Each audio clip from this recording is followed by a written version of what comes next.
لو انت عصبي قبل رمضان هتفضل عصبي في رمضان، ولو قلبك مليان غل رمضان مش هيمحيه لوحده. رمضان مش سحر، رمضان مراية. ربنا سبحانه وتعالى قال: يا أيها الذين آمنوا كتب عليكم الصيام كما كتب على الذين من قبلكم لعلكم تتقون.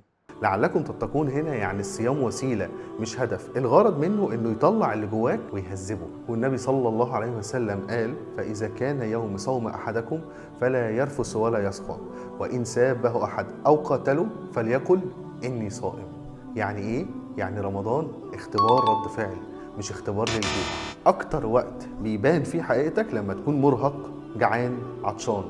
لو قدرت تتحكم في نفسك ساعتها انت كده قدرت تتغير. واول تحدي معانا خلال 48 ساعة في رمضان، اكتب على موبايلك دلوقتي: اكتر عيب بيبوظ علاقتي هو، وكمل من غير ما تبرر، من غير ما تلوم حد، بس اعترف. افتكر دايما ان رمضان مش جاي يغيرك، رمضان جاي يقولك انت مين، والتغيير قرارك.